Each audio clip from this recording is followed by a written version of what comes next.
Olá, começa agora o programa Voz do Trabalhador, uma realização do Sindicato dos Metalúrgicos de São José dos Campos e região. Todos os domingos, às 8h45 da manhã, fazemos um bate-papo sobre temas que interessam a classe trabalhadora.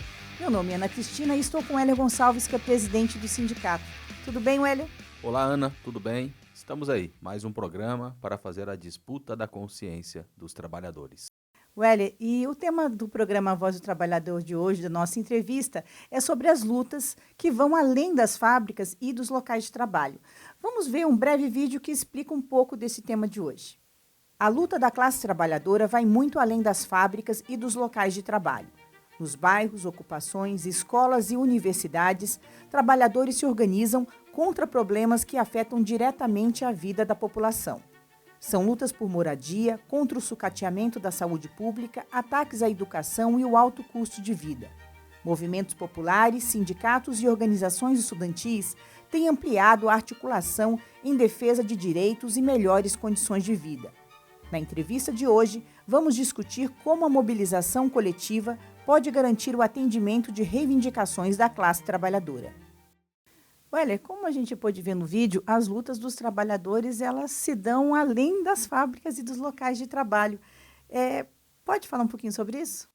Olha, Ana, acho que o programa de hoje ele é importante porque praticamente em todos os programas eu falo da importância da organização coletiva dos trabalhadores no local de trabalho.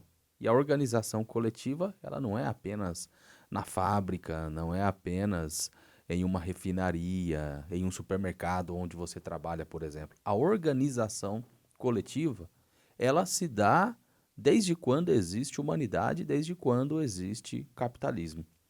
E é importante dizer o seguinte, Ana, muitas vezes a gente ouve que o trabalhador, a população brasileira é muito acomodada. Em outros países a gente vê as pessoas fazendo luta, e isso não é verdade. Nós tivemos no nosso país várias revoluções, várias revoltas. A primeira, que foi a cabanagem em 1835, a primeira revolta social daqueles mais pobres se organizando. Então, a história do povo brasileiro é uma história de luta.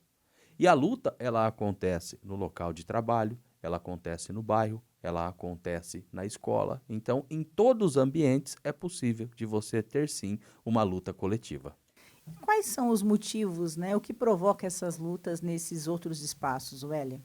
Olha, Ana, principalmente a desigualdade social. A realidade que nós temos uma Constituição no nosso país, a Constituição Federal de 88, e quando você olha a Constituição, você vê que o que está escrito ali é uma realidade para quem é rico. Para quem é pobre, é uma realidade totalmente diferente. Na Constituição fala que todos têm que ter direito à saúde, à educação, à moradia, segurança, alimentação. A realidade do pobre é completamente diferente da realidade do rico. E aí, aqueles que são os mais necessitados, que são aqueles que necessitam de ter uma organização coletiva muito mais forte. Até porque, do lado dos ricos, eles também se organizam. Eles têm os sindicatos patronais e eles têm principalmente o poder político no Congresso Nacional, porque tanto na Câmara dos Deputados como também no Senado, a ampla maioria dos que estão ali são representantes dos ricos e da grande burguesia do nosso país. E é ali que são tomadas as decisões, que na maioria das vezes são para precarizar aqueles mais pobres e retirar os direitos dos trabalhadores. Por isso que a organização coletiva ela é importante, porque a pessoa, enquanto indivíduo, sozinha, ela não consegue ir adiante. Com a força de uma organização coletiva, aí sim é possível. Olha, vamos tentar, inclusive acho que você pode dar exemplos. Você falou, né, de onde se dá nos espaços onde pode se dar essas lutas. Cita para a gente alguns exemplos de reivindicações e de lutas que aconteceram de forma concreta e conquistaram. Sim, nós temos no nosso país, Ana, e isso fruto da realidade, dos baixos salários principalmente, o número de ocupações urbanas que acontecem. A quantidade de bairros que são chamados de bairros clandestinos pelas prefeituras, E aqui na região do Vale do Paraíba nós temos muita luta por moradia e nós temos o exemplo do Pinheirinho. Histórico, acho que é um símbolo de luta no mundo, o que foi aquela ocupação do Pinheirinho, onde fizeram a ocupação daquele terreno e o que a gente vê muitas vezes são as prefeituras e a burguesia se utilizando disso para discutir com os trabalhadores de que, olha, você paga a sua casa, aquele ali está invadindo. Isso é uma sacanagem. A realidade é que hoje, Ana, muitos trabalhadores, inclusive das fábricas metalúrgicas, estão morando em ocupações. E aquele terreno do Pinheirinho, ele era do poderoso Naginarras, que não pagava impostos e segue até hoje sem pagar. Qual que é a nossa opinião? A prefeitura deveria transformar aquilo em moradia popular. Teve a desocupação, toda aquela situação, mas os moradores do Pinheirinho foram vitoriosos, porque eles tiveram a conquista das casas. Hoje existe um bairro em São José dos Campos chamado Pinheirinho dos Palmares. Outro exemplo de luta coletiva. Os estudantes da USP, eles fazem uma greve muito importante. E a greve dos estudantes da USP é pela Bolsa Auxílio. E quem recebe a Bolsa Auxílio é principalmente aqueles estudantes de baixa renda, que o aumento que a reitoria está propondo é muito baixo. E existe a organização coletiva de todos os estudantes reivindicando que tenha ali esse aumento do auxílio para os estudantes de baixa renda. Agora, pensar em organização coletiva, eu já militei em associação de moradores. E é isso, se você tem um problema de iluminação pública, se cada um pegar para reclamar individualmente, pode até ser um movimento de você abrir um chamado. Agora, você sozinho vai ter êxito de fazer uma reivindicação. Agora, se você organiza todos os trabalhadores ali daquele bairro, os moradores, e você vai até a prefeitura e você faz uma manifestação, por exemplo, aí a chance de você fazer com que o poder público dê atenção, vá lá e resolva o problema da iluminação pública, assim como... E a nossa vida, ela se dá no bairro.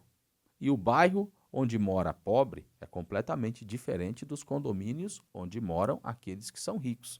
E é nos bairros que você tem problema, principalmente no posto de saúde, área da saúde, problema na escola, área da educação, problema de segurança, problemas de infraestrutura. E a organização dos trabalhadores, no meio sindical, a gente chama o trabalhador para ele ser sócio do sindicato, fortalecer as assembleias e a luta coletiva da categoria. Agora, em um bairro, se tem uma associação de moradores, tem que participar. Ou se no bairro não tem, organizar uma associação de moradores, porque essa é a forma também, você tem que ter uma organização. No movimento estudantil que eu citei, você tem o DCE, que é o Diretório Central dos Estudantes, que é a direção que vai fazer ali a organização coletiva. Então, é muito importante que a gente participe da vida no bairro onde a gente mora, da vida na escola onde os nossos filhos estudam. Então, para a gente que é pobre, para a gente que é trabalhador, não tem outra saída a não ser a organização de forma coletiva, porque de forma individual e sozinho a gente não consegue. Bom, a gente vai dar uma paradinha para o intervalo, mas a gente volta daqui a pouco para continuar essa entrevista.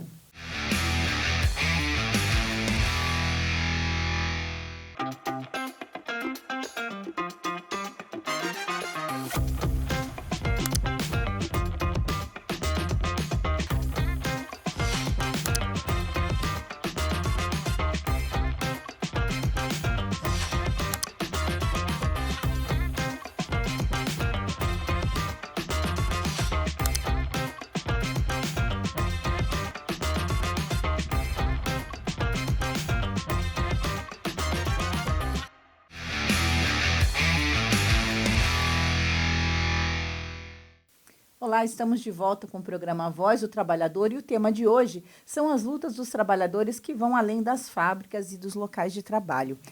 Então, você até já chegou a citar um pouco isso no bloco anterior, sobre a questão da organização coletiva, né? Então, essas lutas, ela têm isso em comum com a luta sindical, a questão da organização coletiva.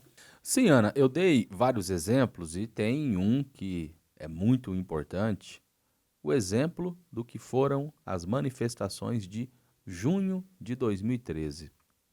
Começou com os estudantes reivindicando a redução do valor do transporte coletivo, que tinha aumentado cerca de 20 centavos em várias cidades do nosso país.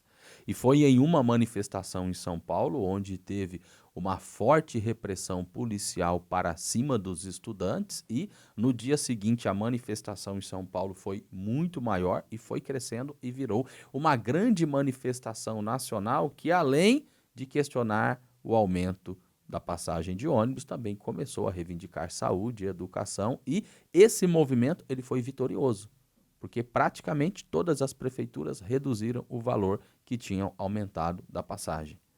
E muita gente que participou dessa manifestação saiu com esse sentimento: poxa, vale a pena lutar.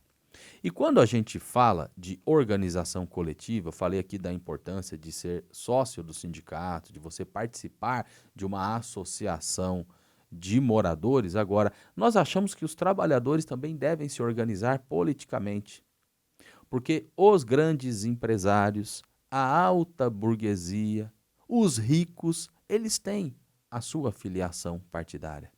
Eles têm consciência de classe. Porque a gente vê muitas vezes os trabalhadores falando: eu não tenho que me interessar por política. Enquanto você não se interessa, as grandes empresas se interessam, e é o lobby que fazem junto ao Congresso Nacional, porque são eles que financiam aquelas candidaturas que, quando estão lá, vão contra o trabalhador e vão contra o povo mais pobre. Por isso que a gente tem que ficar se organizando o tempo todo, porque no andar de cima e na classe política governam para os ricos e poderosos e não para os trabalhadores. Então nós achamos que todo mundo tem que se interessar, tem que ter um partido político para se filiar e fazer parte ativamente da luta política, fazer as cobranças que tem no nosso país. Weller, e como o sindicato, ele pode atuar, como o Sindicato dos Metalúrgicos atua em relação a essas outras formas de luta, outras formas de organização? Olha, Ana, isso é importante porque o nosso sindicato tem o peso de organização da luta dos metalúrgicos. Agora, praticamente todas as lutas que tem aqui na nossa região e no nosso país, o Sindicato dos Metalúrgicos, ele apoia. A luta dos moradores do Pinheirinho. O sindicato tem orgulho de dizer que nós fizemos parte ativamente daquela luta, com a nossa estrutura, com os nossos militantes, dirigentes do sindicato participando das assembleias e construindo coletivamente aquela ocupação, e hoje tem a vitória de ter as casas. O movimento estudantil, toda vez que solicita, o sindicato está lá. Inclusive, a gente acha muito importante a Aliança Operária Estudantil. Foi essa aliança que fez com que nós derrubássemos a ditadura militar na década de 80. A luta da mulherada contra o feminicídio, todas as manifestações que tem aqui na nossa região, o sindicato apoia. Inclusive, a luta das mulheres em relação a esse tema é uma luta coletiva.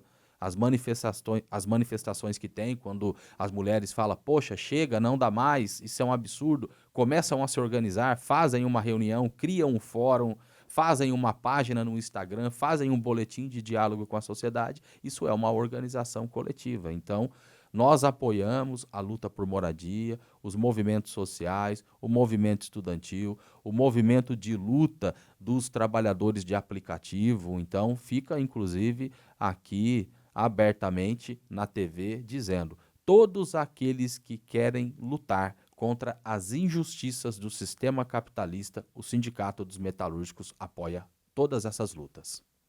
Perfeito, Weller. Bom, hoje vamos ter que encerrar por aqui. Como eu sempre tenho dito, essa entrevista ela pode ser conferida na página do YouTube do sindicato, e esperamos vocês no próximo domingo para mais um programa A Voz do Trabalhador.